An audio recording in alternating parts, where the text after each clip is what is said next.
Today's conversation is an extra special treat. It's a pretty amazing day.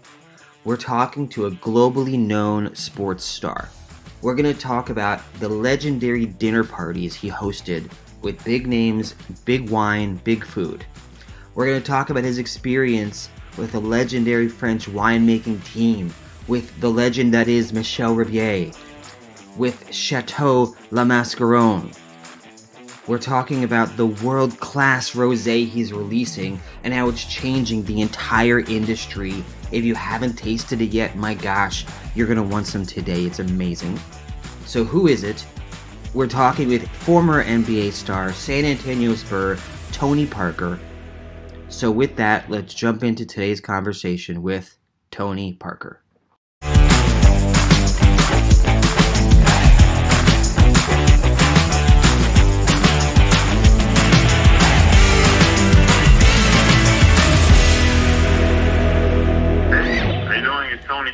Tony, very nice to meet you. Thank you for the call. Our audience is foodies, it's wine lovers, it's travelers, and so if it's okay, just a few questions about food and wine for you.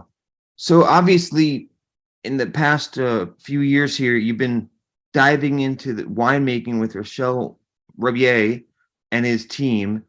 Can you talk a little bit about the adventure, any surprises or lessons that you've been learning on this journey?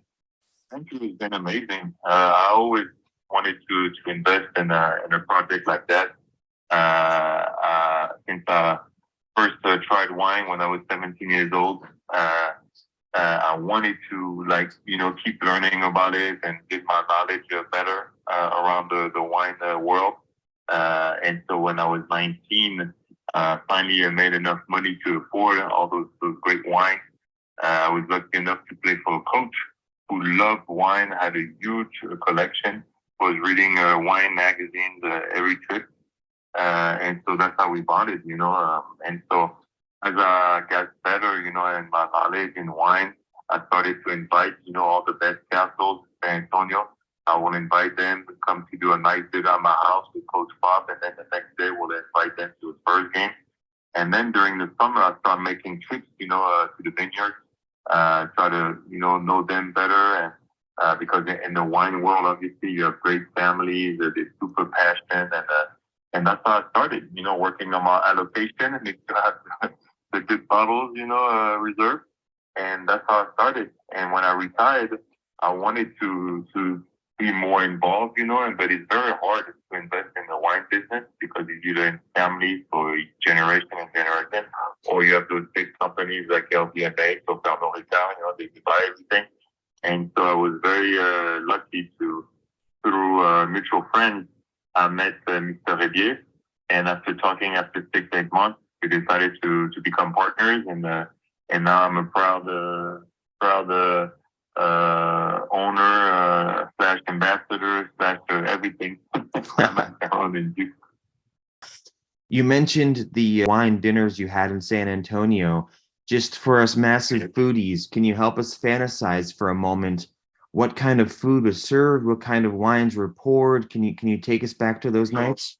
So basically, I had a private chef. So my private chef will work with the vineyard. So let's say 1 year we had Chateau La. He will call the main guy in Chateau La.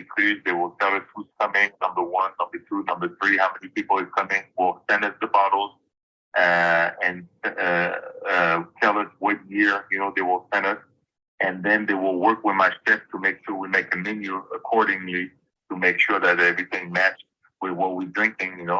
And so Petrus, when they came to my house, they brought we tried 69, 82, 2000, and I think 2009. I think it was unbelievable. Like all those bottles, great vintages. And for me, I'm very lucky too because I'm born in '82, and it's one of the best years, for wine, especially in Bordeaux. And so every time I visit a castle in Bordeaux, the employees they always super happy because it's a good opportunity for them to ask the owner, let's open in '82, and most of the time, they'll come say thank you to me. Say yes, my first time trying an '82, because now they don't open those '82s a lot,